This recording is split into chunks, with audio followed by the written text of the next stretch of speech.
I expect you guys to know how to graph, right? Logically speaking, I expect you guys to know how to graph because you guys already have years of experience. So in this case, this is one of the many that you're gonna get where you have to graph, right? The trick here is that you have to figure out what is it asking for, duh. So if you focus on the last sentence, right? You're focused on the rate, right? You're focused on the rate and change. So doesn't that mean rate of change, right? So based on what I taught you, rate of change is triggered by concavity. Concavity. So you have two, concave up, concave down. So here, rate of change increases. Rate of change increases. Notice how I'm putting everything just so I won't forget. And over here, rate of change decreases. So now that I know this, what's happening here? What do I need to focus on, right? Well, it's telling me that I want to focus on decreasing to increasing, right? So you're gonna take this function up here and you're gonna graph it. But if you graph it in this format, your calculator is gonna give you an error. It's not gonna work. So what do? Well, the input t has to be switched to x. So you're gonna have x, x, x, right? And after you graph it, right, I'm not gonna do it here, right? But the graph should look something like that, I believe, right?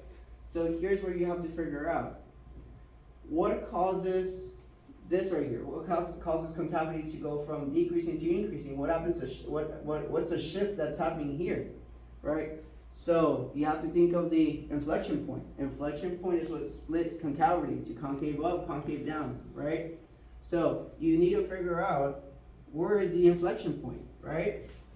So the inflection point, logically speaking, is somewhere here because if you notice, this is concave up, right? And this is concave, well, down. So it's somewhere there, right? If you go on the calculator and press -1, right? And just keep on tracing it and you trace it, right? This should be about here, where t is equal to 17, right? So now, we're talking about this, right? So what I want to talk about also is that, hey, like, you guys, for the most part, are going to get confused on how to graph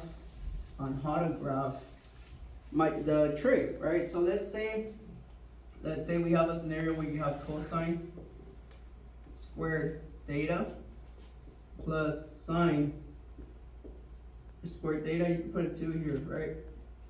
Doesn't matter, right? You can have a log here. You can also have a log here, right? Doesn't matter how your equation looks, right? You have to be able to graph it. So what happens in this scenario? Let's focus here, right? Let's focus here. I'm just making up stuff. So what happens here?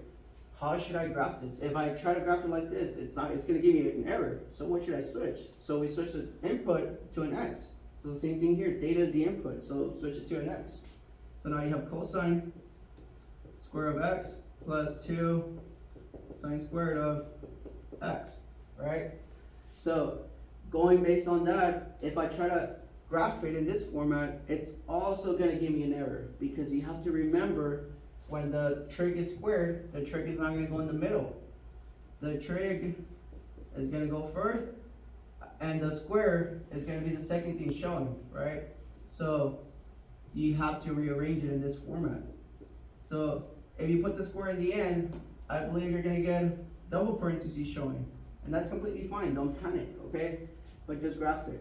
So let's say, I don't know how this graph looks like, but let's say if I have a graph involving x and involving y, and the graph, this graph that we just created, there's a function that we just created, creates a graph like this, right? What happens if the question is asking you, find the zeros, find solutions?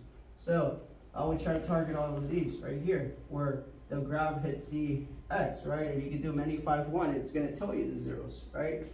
What happens if the graph is telling you that it's gonna be greater than 0, right? So should I focus on the top or the bottom?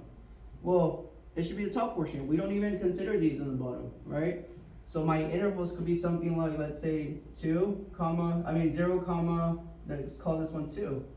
And then because we're not considering this, we're gonna put a union, right? And this, let's say this starts at 3, right?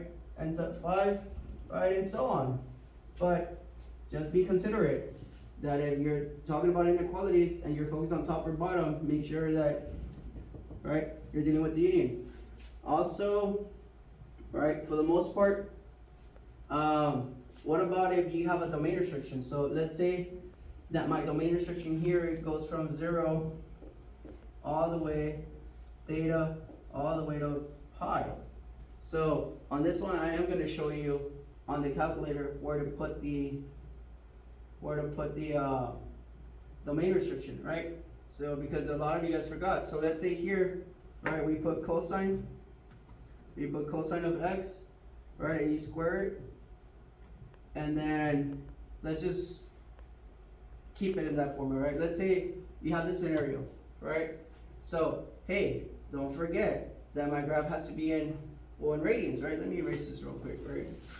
So this is a random example, right? I'm just trying to give you all the possible scenarios involving here. But yesterday, some of the juniors mentioned that, hey, how do we apply the domain restriction? So once you graph it and you have it in radians, right? Double click it, right? And then you go here, you go to what is control equals, and you're gonna get this tab, okay?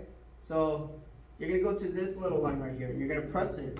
And this is where you apply the domain restriction. So we said it was going from -0. It's going from 0.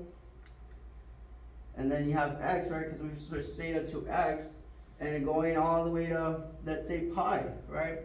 And notice how it shrinks. And that's your focus. Okay? So that's how you apply the domain restriction. Notice here how this whole thing shifted. And now you have a comma, 0, inequality x, inequality pi, right? So there it is.